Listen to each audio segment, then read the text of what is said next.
Thanks for joining our conversation today. I know we have people signed up literally from all around the world, which is very exciting. If you're watching this live, we are going to be taking your questions.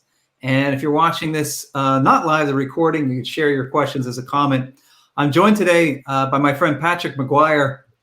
And I know Patrick probably from your blog, Server Not Servant. And one of the things I really like about your perspective, Patrick's a hospitality expert, really focused on the restaurant industry and particularly the Boston restaurant industry, which is where I used to live. So I think that's really, Patrick, what drew me to your blog, but also that you write from the focus of the associates and the employees who work there. And that's a lot of what we're going to talk about today. So we'll just get started and get things going. First of all, Patrick, I just want to welcome you and thank you for spending some time with me today. How are you? Good, Jeff. I appreciate it. Thanks for having me, and thanks to everyone for joining us. So I know you spend a lot of time, and one of the cool things about what you do is you know, especially your local industry so well. What are employees in the restaurant industry in particular experiencing right now? What are things like for them? Well, obviously, things have changed so much, and it's quite a risky environment for folks to be working in right now, quite frankly. There's a lot of uncertainty that they're facing. I was in a little diner near my house this morning, and with the tables all moved outside, and the system's a lot different now in terms of where the server station is and where they have to go to get things. There was some folks who were getting a little impatient. So they've had to modify how they're doing business. And they're also in an environment where they have to make individual decisions about whether or not they're going to return to work, because some folks have immune systems that make them more vulnerable to the virus. Everyone's in a different financial situation. You know, some folks are collecting unemployment, and it's hard to return to a very uncertain earning environment where there might be extra employees, staff now to handle mask compliance, if you will, and a lot of the requirements that they have to do their jobs. So it's very tricky and very uncertain for servers working, going back to their restaurants now. So I'm hearing the same types of things from my friends in the San Diego community where I'm based. And depending on where you are in the world, there's different levels of opening or not opening. Just this week in San Diego County, bars are now closing again. Restaurants are limited even more than they've been. I think with that uncertainty, are you finding that our employees, especially front of the house employees, are they encountering guests who are generally understanding? Are guests more difficult than normal? Is it a mixed bag? Like what's in terms of a guest service perspective, what are they faced with? It's all over the road. You know, as always, there's the significant number of folks are compliant and are understanding. They're more patient in this new environment that we're in. But there's always a couple. There's always a couple of as I say, them. You know, the folks who will never adhere to whatever the guidelines are. And now that the guidelines are different, there's a lot of folks who don't think that the rules apply to them as usual. So whenever you involve human beings in the equation, it's difficult. It's difficult dealing with them from a customer service perspective. So it's all over the road. I wanted to address something, and if you're just joining in, I'm here with the hospitality expert Patrick Maguire. We're talking specifically about restaurants today. If you have a question, we will be taking your questions throughout our broadcasts. So please share them as a comment, and we'll put them on the screen. Patrick, it'd be good to know that we have people tuning in from Mozambique, Egypt, Canada, India, even the United States. I don't know if there's anyone here from Boston. I know at least, hey, Tom, we got one person from San Diego. So we're global, which means that the culture and the regulations are probably different in different places. I want to ask you about masks in particular. The research I'm seeing suggests that wearing a mask is highly correlated to reducing the spread, and not wearing masks highly correlated to infections. And I know there's still data coming out. What are you finding in terms of employees? Are they really struggling to get people to wear masks when they're not seated at their table? Or is it just a few guests that are really belligerent? Or is it, again, a mixed bag like everything else? I think it's a smaller percentage. You hear the complaints loudly on all the different chats and conversations, but there are always some folks who don't think the rules apply to them. Largely, folks are complying from what I see, but there are some folks who are adamant about their rights, and they don't have to adhere by the rules that everyone else does. So some folks will always make it difficult, no matter what environment you're in, when human beings are part of the customer service equation. And then you add alcohol to the mix, and people become even more belligerent and more demanding, and demand their own rights, if you will, in terms of not complying with the rules that everyone else is complying with. So most folks are very good, but there's always a couple that make servers' lives very difficult. And I want to come back to that, because I think you and we're both big fans of servers and understand how challenging that job can be. As a guest, I never want to make that more challenging. I think for servers, especially the folks who are tuning in today, one of the things that's sometimes counterintuitive is someone who's not wearing a mask. If you're abrupt with them, the chances of their compliance are less than if you're a little more gentle with them. And inside, I think it's tough, because you're like, why aren't you doing this? But what you project is, and I've seen research on this, if you're suggesting that they're doing it as doing their part, a show of respect, being part of something, you're more likely to get them to do it. If you're abrupt, like, hey, you're a jerk, put your mask on, you're more likely to get belligerence. And I think that's got to be tough, though, to a server who's facing a lot of stress, seeing someone who's, to remember to do that, to see someone who's, not doing the right thing. Yeah, and I think you bring up a good point in terms of the global positioning in terms of hospitality. There's even some folks who will go to the extreme. Instead of demanding taking a harsh tactic right off the bat, they'll actually offer a mask. Yeah. We've seen a lot of the police encounters where they dragged someone off of a bus. In another scenario, the driver would hand the customer a mask, right, in terms of de-escalating the situation. So obviously, it's the old adage: you get back what you put out. If you encounter someone with, "Hey, put your mask on," it's a lot different than, "Excuse me," out of respect for everyone else here and all of our staff, we ask that you wear a mask to protect yourself and to protect us and our liability and the rest of the guests here at the restaurant. We'd really appreciate that. It's hard to say, no, I'm not going to do that, when someone right, takes that diplomatic tact. Absolutely. And I don't know if you've seen this, I don't know if it's national news in San Diego, a Starbucks barista got berated by someone when he asked her to wear a mask. She took a picture of him and posted it on social media, and it completely backfired. Someone started a GoFundMe. He's gotten over $100,000 in tips. Yeah, I saw that. I saw it when it was at 80,000. The community, I think, is rallying. We had a question. I want to make sure and again, if you're tuning in, we are going to be taking your questions. We put it up on the screen. But I don't know if you have experience, Patrick, with street vendors or food trucks. Are you hearing anything from people that facing any kind of different challenges in those environments versus a kind of a brick and mortar restaurant? In Boston, where the food trucks were allowed to start doing business again, especially on the Greenway and a couple of other locations, I think they required that the food truck vendors actually deliver the food to the guests to avoid that very close contact at the service window. But I'm sure there's a certain percentage of people who are not adhering to the guidelines that are specific to food trucks. But I haven't seen any big major encounters become public yet. Gotcha.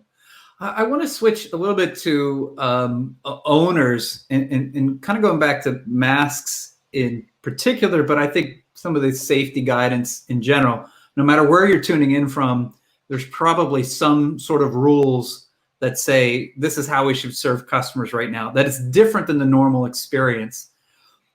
Are restaurant owners drawing a hard line and requiring customers and guests to comply?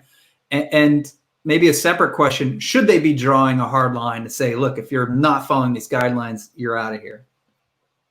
Like anything, there are great operators and there are mediocre operators and there are bad operators. I think great operators are very clear with their staff as to how they're going to run their business. They're very clear with their customers and their staff as to how they're going to operate in this new environment. And the great operators also support their employees.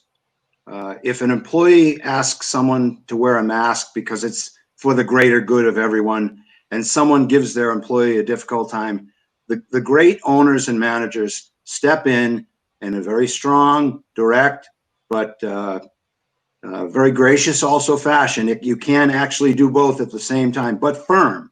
It let folks know that the boorish, the difficult attitudes and actions will not be tolerated. You have to step in, you have to set clear guidelines, and you have to support your employees in this very risky, difficult, uncertain time. The job is hard enough pre-plague, if you will. Right. The job is hard enough. And now this has made working in a service industry capacity uncomfortable.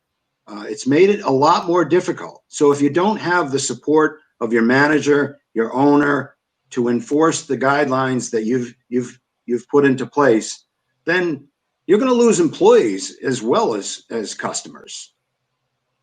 Well, I think that's a great point. And for leaders out there, tuning in, and you're so right, Patrick, in any environment, having the support of your manager, having the support of your boss, it makes you as an employee more willing and interested in doing the right thing.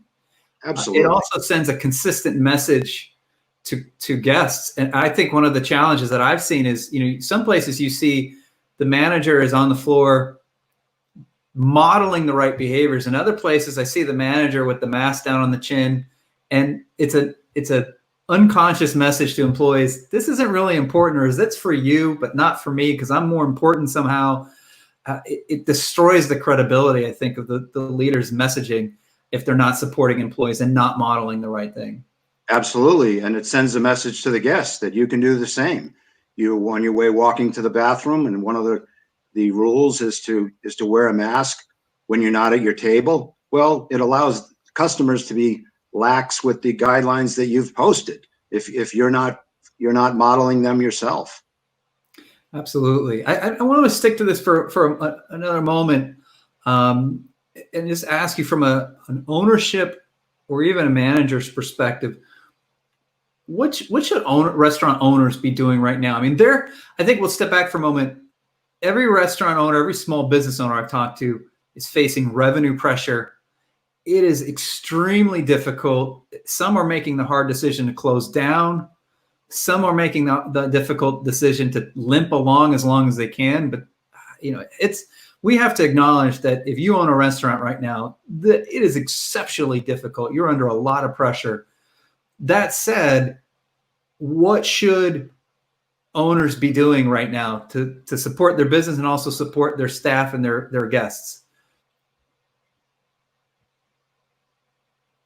Well, to reinforce the critical point that you made, Jeff, is that we have to acknowledge that every single restaurant situation is unique. Yeah. So it's very difficult to tell people what they should be doing because we don't know if they have unlimited resources behind them, and their restaurant is being run as a hobby.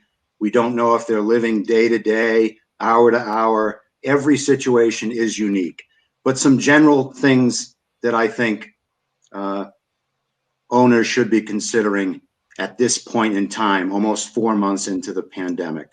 I had a conversation with a client friend of mine the other day, and he told me that what was very important to him before deciding whether or not to reopen was to communicate with his staff, have a heart-to-heart with his staff, and really understand where they were at individually and collectively as a group.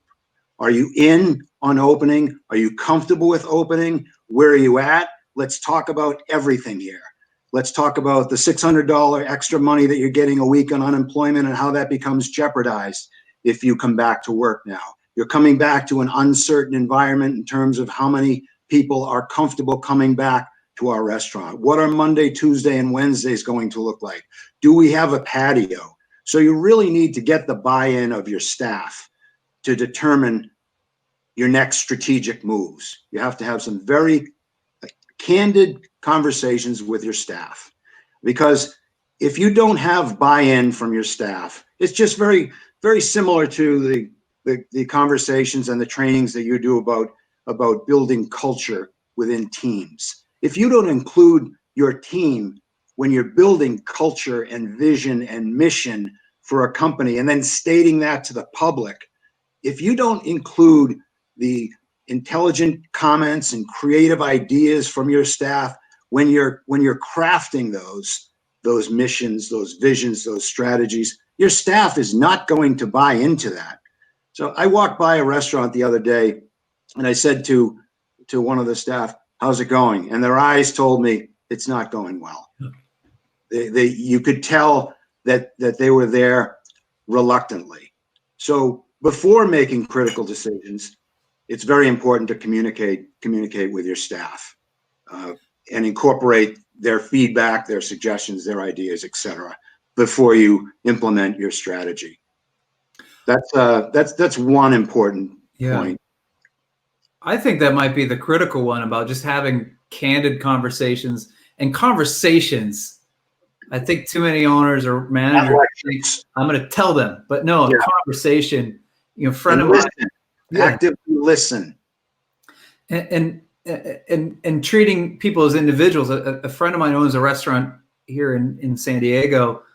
He did that exact same thing with each employee and kind of work with them to decide who needs hours, who has other sources of income, who's comfortable, who's not comfortable. I don't know. I'm not going to name the restaurant. I don't know if he wants people to know this.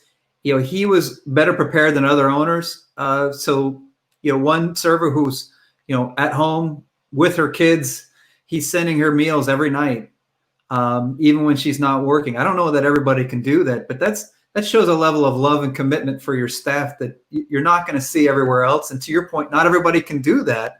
Exactly. And when you talk about hospitality and service, serving your employees is one of the most important aspects of the customer service equation, because the better you serve and listen and treat your own staff, the better that they're going to serve and exhibit hospitality to the guests that you serve. Absolutely.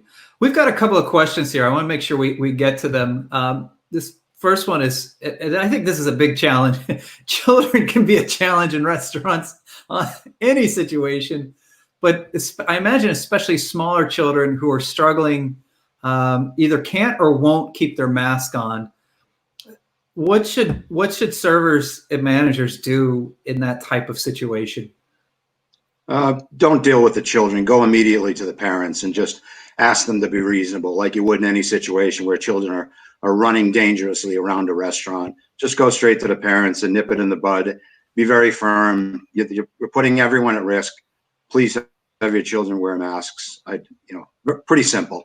Yeah, I think this is one of those. Every situation these days is a potential risk in that if you go to the parents the wrong way, the parents immediately get defensive, like there's something wrong with their child, or it's amazing how parents can trigger very quickly.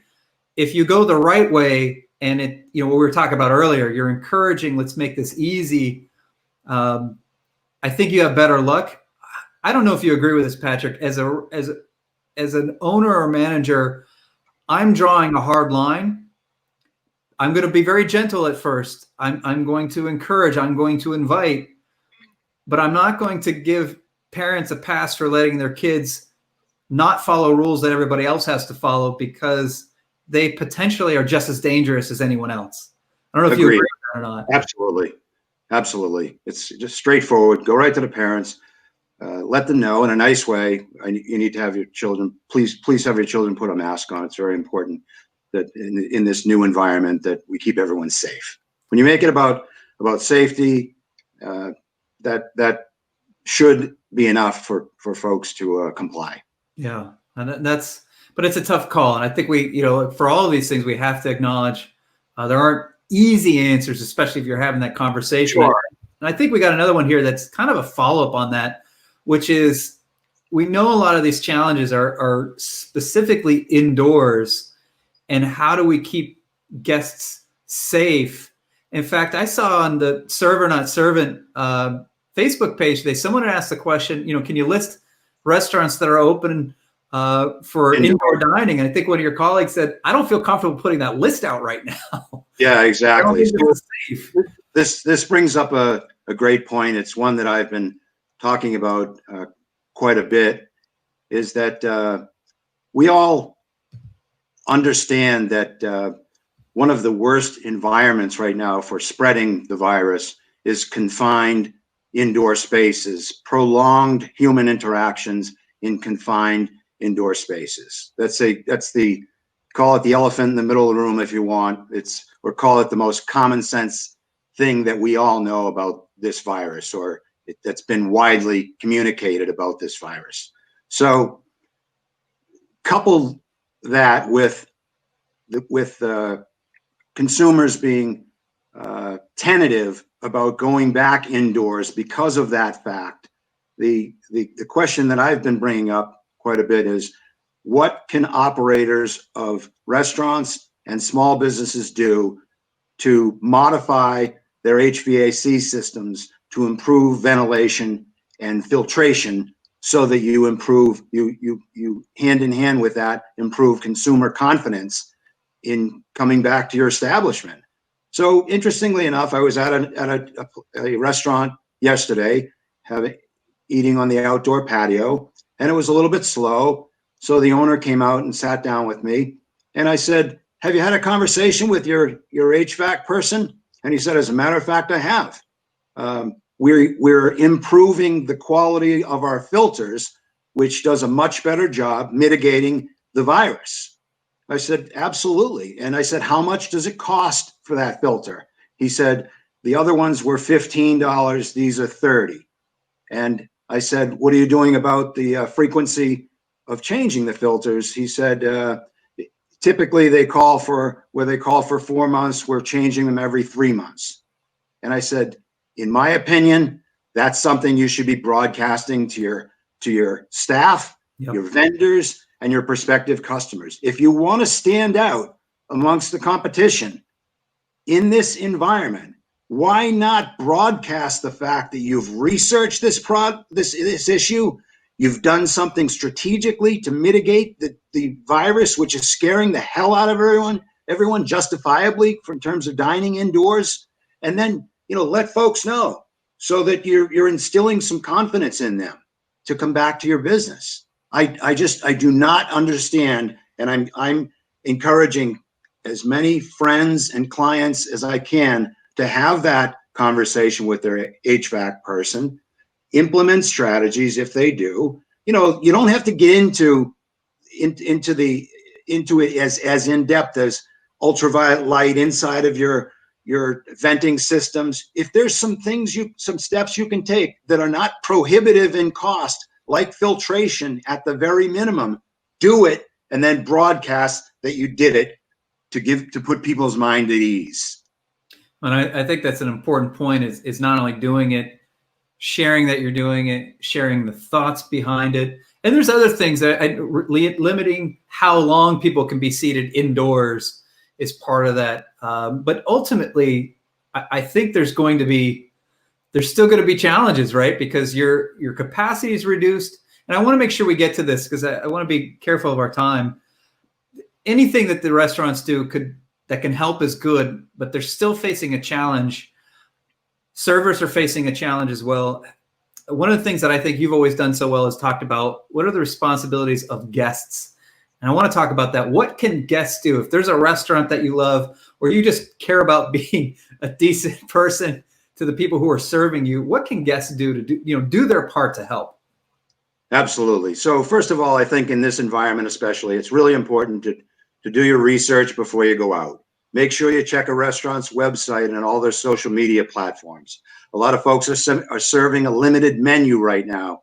So I've seen folks go to a restaurant and say, "Oh, you don't have this certain dish I'm used to here," and they'll get all pissed off, and then they'll go and yelp about it. Obviously, be a lot more lenient and flexible in terms of your online reviews. But if you do your research up front proactively, check out all the social media platforms, find out what you're walking into. It helps to manage your own expectations about what to anticipate when you go to one of your favorite restaurants, and make sure that you research and adhere to all the new protocols regarding masks or regarding advanced reservation requirements or restraints on how long you can occupy a table. And as always, especially now, be patient, be flexible, and just be decent human beings. I've had over 200 servers fill out questionnaires for my book project that I'm working on, and a recurring theme is that the servers are not as hell-bent on lecturing people on or imploring them to tip better. The recurring theme that I hear from folks all the time is just be decent human beings. Yeah. That's all folks, that's all servers or anyone in a customer service capacity wants from the public. Just be decent, be observant, be flexible, understand what's going on around you. I was at the diner I was at this morning. I noticed the table next to me was nitpicking with the server. Can I get this? Try to anticipate. Well, in addition to water, I also would like some salt, some ketchup, and try to bundle your requests. Right. Because a lot of times, especially now with these temporary patio arrangements, servers have a lot further to go to get the items that you need. So, and just be a decent human being, be patient, be flexible, and be kind. It's not that hard, people. Yeah. I think that's fantastic advice. As I will tell you from experience, if you're decent and flexible, your server is subconsciously or maybe consciously going to give you better service. They're going to feel better. You're going to feel better when we're all in this together. It's just going to be a better experience. All around.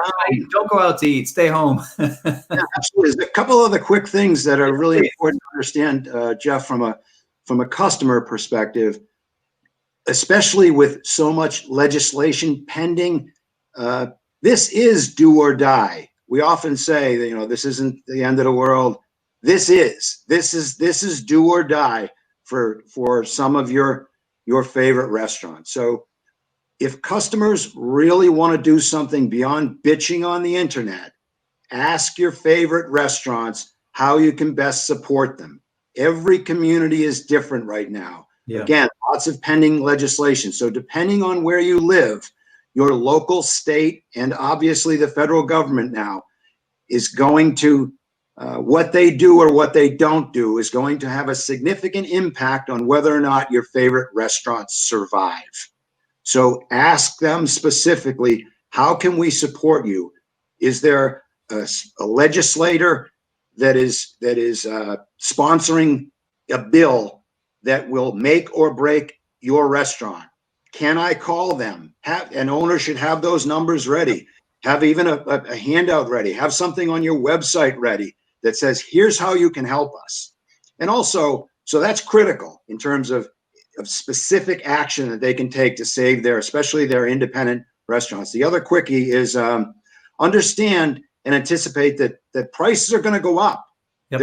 There's a cost associated with the wet naps and the hand sanitizer that was on my table this morning, and the table and the umbrella and the chairs and the planters. These are all temporary things that some restaurants are using to try to survive. Understand that prices are going up, and operating at a significantly reduced capacity it's costly. You still got the lights on, and you still got labor costs. Food costs are going up. Some food costs are going up. So understand that prices have to go up to cover all of this. Patrick, this is great stuff. I know we could talk for hours about this. We've come up on our time. So if you're tuning in, at the very top, the very first comment, I posted a link to Patrick's blog, Server Not Servant. Please read it. You're going to get so much great information, so much great perspective, just like you got today. Thank you so much for joining me. I really appreciate it. Thanks, Jeff. I look forward to seeing you in Boston. And thanks to everyone who joined us here today. You bet.